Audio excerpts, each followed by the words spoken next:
नमस्कार, कल की तैयारी देख रहे हैं आप। मैं हूं आपके साथ प्रशांत पांडे। हो जाइए तैयार अपने सवालों के जवाब पाने के लिए जो सवाल आपने कल पूछे थे, और इसके साथ ही मार्केट पर हम आपकी एडवांस में तैयारी कराएंगे, यानी कि आज के बाजार का पूरा ब्यौरा आपको देंगे और उस आधार पर कराएंगे आपकी स्पेशल तैयारी कल के बाजार की। तो निफ्टी, बैंक निफ्टी और सेक्टर स्पेसिफिक रणनीति आपको इस शो में जानने को मिलेगी, और बाजार बंद होने के बाद का इकलौता शो जहां पर आपके पास मौका है अपने सवाल हम तक पहुंचाने का। सवाल कैसे पूछना है? आसान सा तरीका है, YouTube पर जाइए और कमेंट बॉक्स में अपना सवाल हम तक पहुंचाइए। याद रखिए, अपना और अपने शेयर का नाम सबसे पहले, किस स्टॉक पे आपका सवाल है, किस भाव पे आपने शेयर लिया है, कितनी क्वांटिटी में लिया है और आपका नजरिया क्या है, शॉर्ट टर्म का या लॉन्ग टर्म का, ये जरूर बताइए। और इस आधार पर हम करवाएंगे आपकी स्पेशल तैयारी और आपके सवालों के जवाब कल के शो में दिए जाएंगे। यानी आज जो आप सवाल पूछेंगे उसका जवाब कल दिया जाएगा। जो सवाल आपने सोमवार को पूछे थे, यानी पिछले दिनों पूछे थे, उसका जवाब आज हमारे एक्सपर्ट देंगे। और आज हमारे साथ शर्मिला जोशी.com से शर्मिला जोशी जी, फंडामेंटल एक्सपर्ट, हमारे साथ जुड़ चुकी हैं। शर्मिला जी, बहुत बहुत स्वागत आपका। और हमारे साथ एंजल वन के टेक्निकल एनालिस्ट राजेश भोसले साहब भी जुड़ चुके हैं। राजेश जी, आपका भी बहुत बहुत स्वागत। तो चलिए, इन सबके बीच में अब एक बार बाजार का ब्यौरा अपने दर्शकों के सामने रख देते हैं। लगभग 100 अंकों की गिरावट निफ्टी में 24,500 के नीचे 24,487 के लेवल पर बंद हुआ निफ्टी। बैंक निफ्टी जरा लेकर आइए। बैंक निफ्टी 467 अंकों की गिरावट यहां पर देखने को मिली। 55,000 के पास क्लोजिंग हुई बैंक निफ्टी की। दोनों ही लाल निशान में बंद हुए। अगर हम ब्रॉडर मार्केट की बात करें, यानी मिड कैप और स्मॉल कैप की, तो उस पर भी एक निगाह डाल लेते हैं। तो लाल निशान में बंद हुआ निफ्टी मिड कैप, और यहां पर दबाव साफ तौर पर हमें देखने को मिला। स्मॉल कैप की अगर हम बात करें तो यहां जो थी वो हरे निशान में जरूर बंद हुआ, लेकिन एक तरह का फ्लैट रुझान ही साफ तौर पर नजर आया। अब आपके सामने लेकर आते हैं advance decline ratio. Advance decline ratio को आप देखेंगे तो 1323 शेयर ऐसे थे जो कि हरे निशान में बंद हुए, और 1437 शेयर ऐसे थे जो कि लाल निशान में बंद हुए। और आप देख रहे होंगे कि एक दौर में, जब शुरुआती दौर था, तब ये उलट तस्वीर थी और चढ़ने वाले शेयरों की संख्या ज़्यादा थी और गिरने वाले शेयरों की संख्या उसके मुकाबले कम थी। लेकिन बाजार बंद होने तक संकेत अच्छे नज़र नहीं आए। राजेश जी, 24,500 के नीचे क्लोजिंग, कहाँ एक वक्त पे ऐसा लग रहा था कि शायद अहम सपोर्ट को हासिल कर सकता था निफ्टी। शुरुआत अच्छी हुई। मिड में हमने देखा कि निफ्टी जो है बैंक निफ्टी के मुकाबले बेहतर कर रहा था। बैंक निफ्टी पर हालांकि शुरुआत से ही हमने दबाव देखा। शुरुआती तेजी के बाद वहां पर मुनाफा वसूली हावी होती हुई नजर आई। ऐसे में कल के बाजार में अब क्या निगाह रखी जाए? जी नमस्कार Prashant ji. Yes, definitely last week से यही हाल हो रहा है कि मार्केट हायर लेवल्स पे सेलिंग आ रहा है एंड लोअर लेवल्स पे बाइंग आ रहा है। एक सीमित दायरे में ट्रेड कर रहा है एंड जैसे ही 24,400 24,350 आता है वहां से बाइंग आता है एंड ऊपर 24,700 के रेंज में सेलिंग आ रहा है। एंड आज जो हायर लेवल से जो सेलिंग आया वो डेफिनेटली डिसअपॉइंटिंग है। बट अभी भी अगर इंडिकेटर्स फ्रंट पे अगर आप देखेंगे, प्राइस इंडिकेटर्स या फिर डेरिवेटिव इंडिकेटर्स, तो मार्केट अभी भी काफ़ी ओवरसोल्ड है। तो वापस कल अगर मार्केट 24,400 या 24,350 के रेंज में आता है तो वापस वहाँ पे बाइंग करने की कोशिश करेंगे 24,300 के स्टॉप लॉस से। एंड हायर साइड में 24,700 24,750 एक रेजिस्टेंस रहेगा, जिसे क्रॉस करने के बाद ही एक ब्रॉड बेस्ड बाइंग देखने को मिल सकती है। तो अभी फिलहाल रेंज में है एंड इस ट्रंकेटेड वीक में इस रेंज को ही प्ले करना चाहिए। बिल्कुल, तो ये है राय आपको मिलती हुई इंडेक्स स्तरों पर। शर्मिला जी, जाहिर सी बात है कि जैसे मैंने कहा कि आज जो शुरुआत में जो रुझान था वो साफ तौर पर स्टॉक स्पेसिफिक, सेक्टर स्पेसिफिक जो एक्शन है उसकी ओर इशारा कर रहा था। मैं ये भी कहूँगा कि क्लोजिंग होते हुए भी कमोबेश बराबरी का एडवांस डिक्लाइन रेशियो ये बताता है कि अभी भी बहुत सारे सेक्टर्स में दमखम मौजूद है। आपकी निगाह कहाँ पे है? अब मेरे हिसाब से जिन स्टॉक्स के नतीजे अच्छे आ रहे हैं और जो ऐसे काफी स्टॉक्स है जो हमें हमेशा से पसंद आते हैं लेकिन वैल्यूएशंस काफी ऊंचे थे, और अब ऐसे लगता है कि if you are to look at them from a prism of 3 years, तो अब वैल्यूएशंस थोड़े ठीक ठाक लगेंगे लेने के लिए। I think a case in point could be Tata Motors. Yes, I think कि जो माहौल है वो फिलहाल बहुत अच्छा नहीं है टाटा मोटर्स के लिए, लेकिन अगर आप उनके मौजूदा वैल्यूएशंस देखेंगे, उनका बिजनेस देखेंगे, 3 साल का आउटलुक देंगे, तो ऐसा लग सकता है कि यहाँ पर थोड़ी बाइंग आप कर सकते हैं। और इसी सिचुएशन को हमने अप्रैल में भी देखा था जब मार्केट्स काफी करेक्ट हुए थे। तब अच्छे जो स्टॉक्स थे which people want to hold in their portfolios. They don't mind increasing their exposure to either the sector or the stock. और उनमें गिरावट आई थी for whatever reasons. तो उसमें हमने बाइंग देखी. तो मेरा सेंस वो आ रहा है कि वो उस टाइप की सिचुएशन फिर से आ रही है कि people feel that markets are bottoming out, लेकिन एग्जैक्ट बॉटम कब होगा वो मालूम नहीं है क्योंकि अनसर्टेनिटी जिस तरह से बनी है. तो ऐसे में people are looking for stocks that they have traditionally like, या तो जिसमें नंबर्स अच्छे आए हैं और उनमें आप खरीद करें, but definitely with a long term perspective in mind. बिल्कुल, तो ये है राय.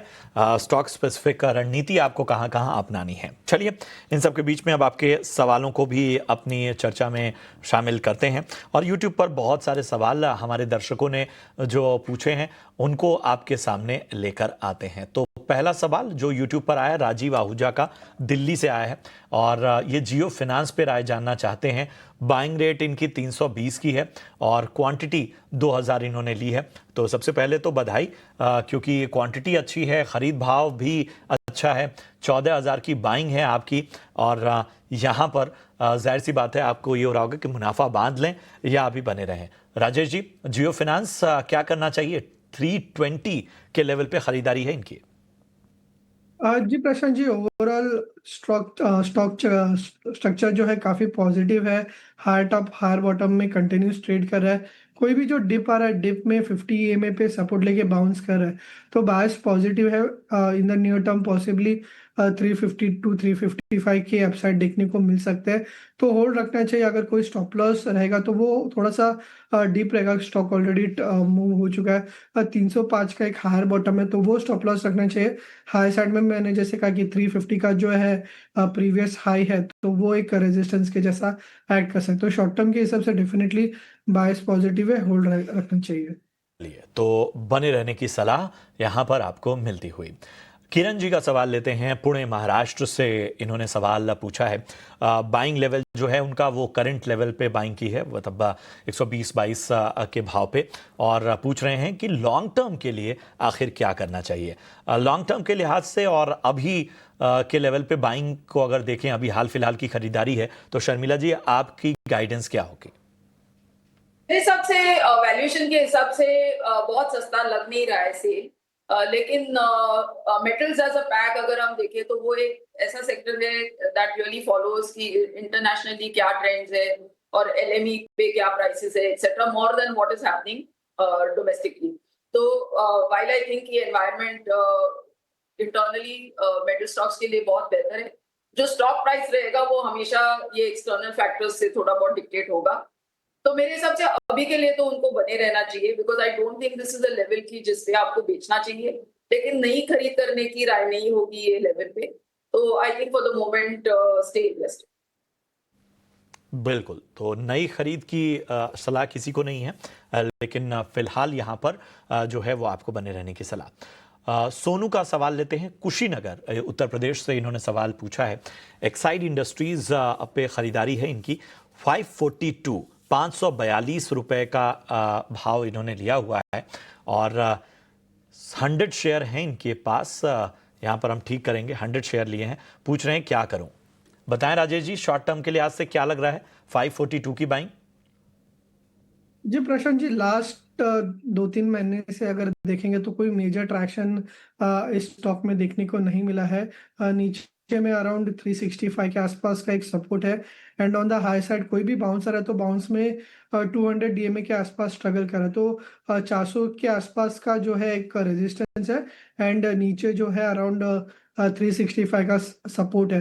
स्टॉक में बेस फॉर्मेशन बन रहा है, बट एक कोई मोमेंटम जो है मिसिंग है. तो फिलहाल के लिए 365 का स्टॉप लॉस रखिए. ऊपर में 400 का लेवल का ध्यान रखिए. जैसे ही 400 क्रॉस करता है तो फिर इसमें मोमेंटम आ सकता है, जिसके बाद पॉसिबली 450 के भी लेवल्स एक्सपेक्ट कर सकते. तो फिलहाल 365 के स्टॉप लॉस से होल्ड रखना चाहिए.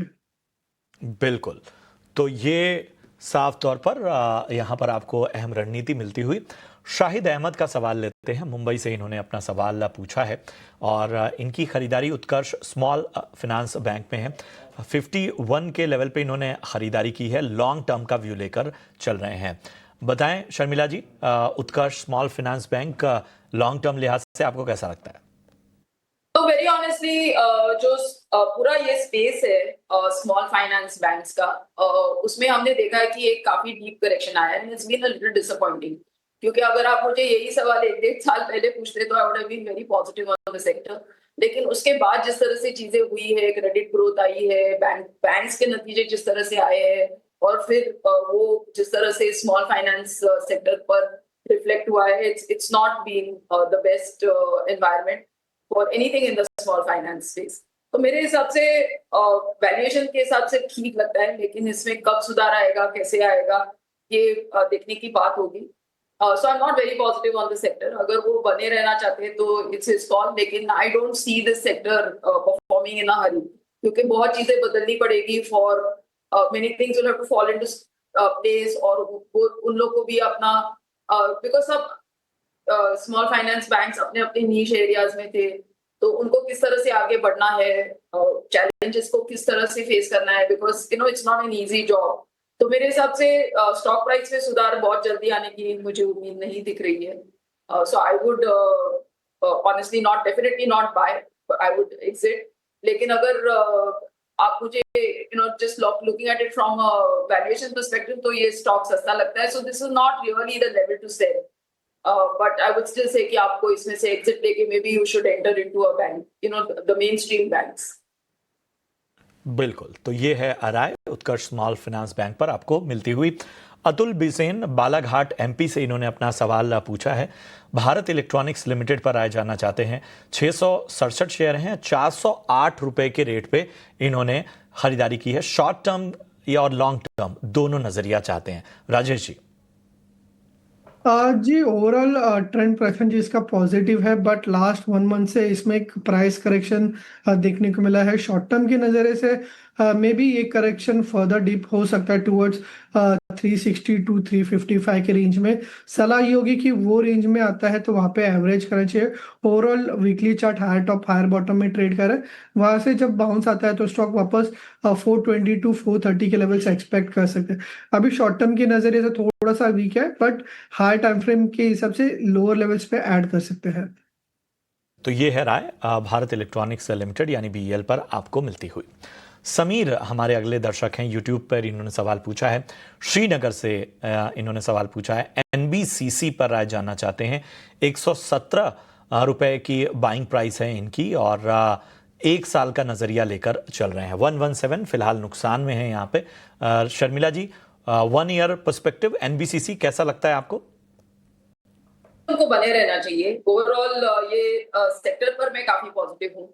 वैल्यूएशंस बहुत ज्यादा सस्ते नहीं लग रहे एनबीसीसी के, लेकिन जिस तरह के उनके नतीजे हैं और जिस तरह का उनका ऑर्डर बुक है, उसको देखकर मुझे लगता है कि उनको बने रहना चाहिए। बिल्कुल बिल्कुल, तो ये है राय एनबीसीसी पे आपको बने रहने की सलाह मिलती हुई।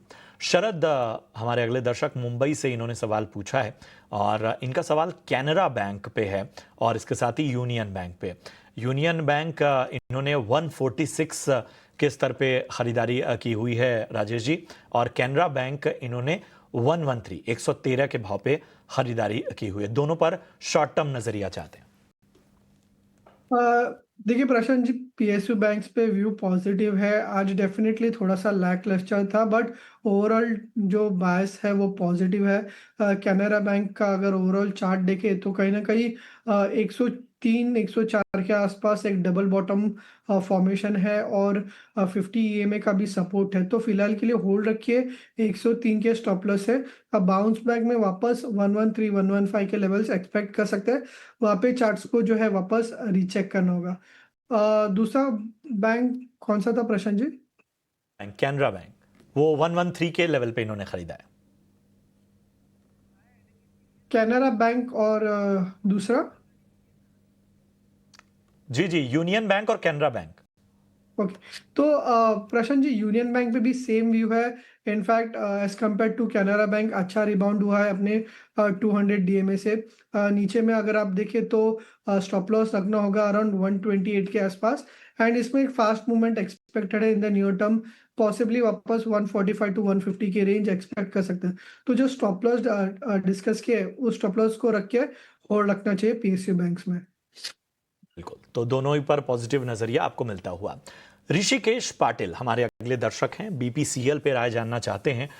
298 के लेवल पे इन्होंने खरीदारी की है, 60 शेयर इनके पास हैं और नज़रिया हालांकि इन्होंने नहीं बताया है, लेकिन ऑयल मार्केटिंग कंपनियों में हम पिछले 2 दिनों से देख रहे हैं कि काफ़ी अच्छी तेज़ी नज़र आई है। आज भी बीपीसीएल देखते हैं हम लगभग 1% चढ़ता हुआ नज़र आया है। शर्मिला जी, बीपीसीएल कैसा लगता है आपको?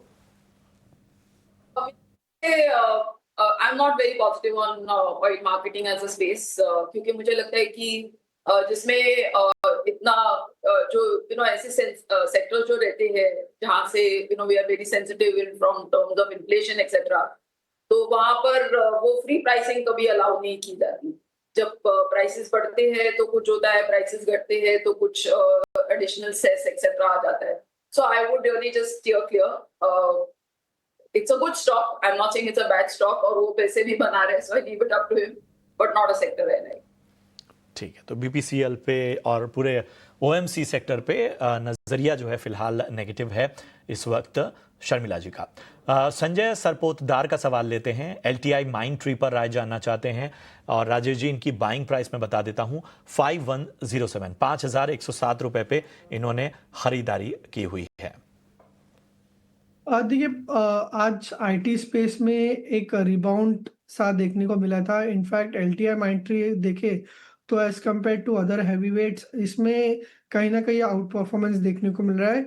ये अपने 50 ईएमए को अच्छे से होल्ड कर रहा है।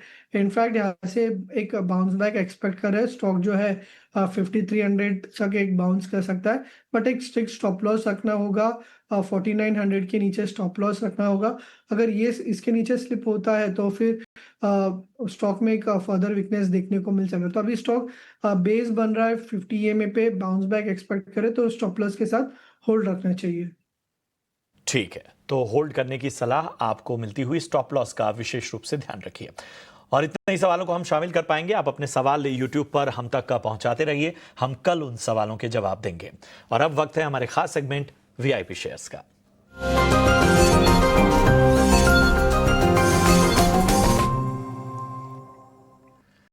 तो शर्मिला जी, सबसे पहले आप बताइए कौन से स्टॉक्स आपके रडार पे हैं? तो जो स्टॉक मेरे रेडार पे है वो सेक्टर थोड़ा चर्चा में रहा है for not very good reasons, क्योंकि हमने देखा कि पीजी इलेक्ट्रोप्लास्ट करके एक कंपनी है जो कंप्रेसर्स बनाती है, उन्होंने एक बहुत खराब आउटलुक दिया अगले साल के लिए। It was a very grim, management ने जो कमेंट्री दी वो मार्केट को खास पसंद नहीं आई और वो स्टॉक बहुत ज्यादा करेक्ट हुआ। और उसके साथ साथ वो जो पूरा स्पेस था which is air conditioner, the air conditioner space, unitary cooling space pieces, वो पूरा UCP जिसको कहते हैं, वो पूरा अगर आप देखें सभी स्टॉक्स करेक्ट हुए, whether it is Voltas, whether it is Blue Star, whether it is Amber, whether it is Ecopack, etc. So I'm recommending Voltas from that. इनके नतीजे भी कुछ खास अच्छे नहीं आए, क्योंकि अगर जो कंपनी कंप्रेसर्स बनाती है वो कहती है कि उनके ऑर्डर्स कैंसिल हुए हैं, तो जाहिर सी बात है जो the company that is making air conditioners उनके भी सेल्स कुछ खास अच्छे नहीं रहे होंगे। और of course you can blame it on the fact कि early monsoons etc. लेकिन the space has suffered और उनके नतीजों में भी वो दिखा। लेकिन if you ask me going ahead, जिस तरह का मेरा, अगर हम कहें कि एक 1.5 साल का 3 साल का आपको आउटलुक लेना है, तो then I think this is definitely a sector that will do well, and this is a company within that sector which is sort of a lead, has very good margin share in that space और वो they will perform well। तो मुझे लगता है कि ये मौजूदा levels अब जिस तरह से करेक्शन हुआ है तो वो लेने के जैसे है, and you can buy with a target of 1500 है राय आपको वोल्टास पर मिलती हुई।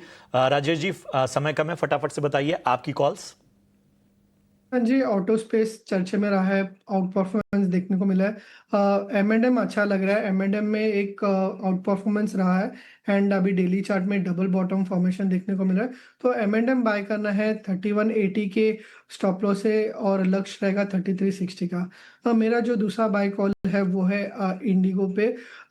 तो इसमें भी अगर आप देखें तो आउट परफॉर्मेंस देखने को मिला है एंड आज ऐसे मतलब स्लगिश मार्केट में भी काफ़ी अच्छा स्ट्रेंथ देखने को मिला था। तो इंडिगो भी यहाँ पे बाय करके चलना है। इंटरग्लोब एविएशन यहाँ से काफ़ी अच्छा ट्रैक्शन एक्सपेक्टेड है।